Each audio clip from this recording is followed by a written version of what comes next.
What's up guys, this is Can't Drive 16. In today's video we're going to finish up the project that we started the other day. And that project is fixing this cedar sword. Me and a good friend of mine that I've known since I was about 8 years old made it whenever we were a lot younger. So it's kind of sentimental, well it is sentimental to me. And what happened is me and my nephew was playing swords and he had a baseball bat, I had this. And he hit me a little too hard, broke that, and so I cut this off of the tip here. And this is what we're going to work with. I'm just going to kind of reprofile it, work on the handles and stuff, and just kind of make it a bit shorter. So anyways, this is going to be a little bit different, and I'm kind of doing this to capture it all on film so I can kind of see it and go back and look at it. It'd be kind of funny if he saw it and remembered it. So anyways, guys, this is going to be a little bit different of a video from what I'm used to, so bear with me. Anyways, guys, let's jump into it.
that's off. It is pretty rough. Wait, take them off. Don't put your hands near something that cuts, because then that will make it very, very easy for you to cut yourself.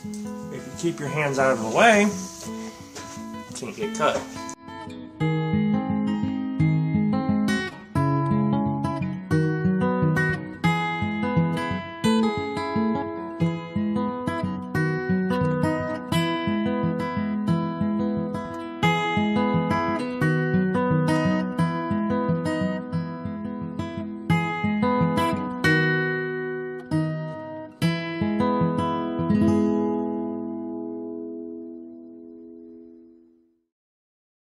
So the last thing I've got to do is put a coat of boiled linseed oil on the sword and it will be done. And one thing I have to say about cedar is that it's very finicky wood.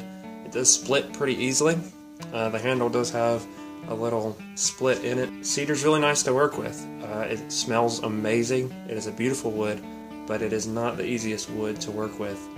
And I suppose if you've watched the video this far, you probably deserve a little bit of a backstory. The friend of mine, his grandpa has a woodworking shop, but I believe the piece of wood that this sword was made from was like a scrap piece out of his bin. I think we made 2 of them probably and made like some shields or something. We ran out and played with them. Of course, as a kid, that's really fun. And obviously now it's a really good memory of mine, so I'm glad I finally got this sword taken care of and fixed, because it has been broke for a few days. So here's the sword all finished up after the boiled linseed oil coat. It turned out really good. I love the color of cedar after it's been coated with boiled linseed oil. It looks amazing, at least in person, probably not so much on the camera. Probably looks about the same, just a little darker, but it's very, very red and cherry look to it. And it's got some white streaks going through it. It's very nice for a scrap piece of wood, to be honest. I like the imperfections in wood, so maybe that's just me. It's got a 45-degree tonto on it. It's kind of beveled, so if it does get hit, it won't mess it up or anything. This is going to be a wall hanger. It's not going to be something I'm going to be running out playing with anymore. But the basics that I did was I cut these screws off, and instead of using 4, which these 2 holes right here were from the old existing screw holes, but now I've only used 3 screws in the handle, and I had to cut them down and make them work. So, you know, it took a little bit of time and looks pretty good. Also, too, if you're wondering about the size, why I chose this size, I wanted to go with something about a machete size. So there's just a random machete that I've used quite a few times before. So as you can see, pretty much the same length, and that's kind of what I was going for. But it's kind of like a long dagger, sort of. I don't know. Anyways, guys, if you want to see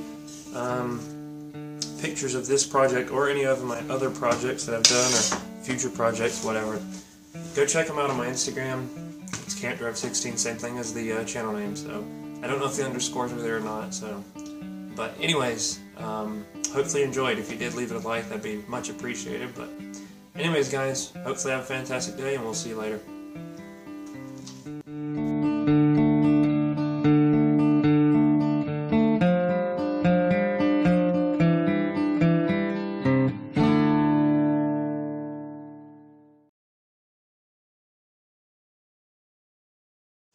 Peace.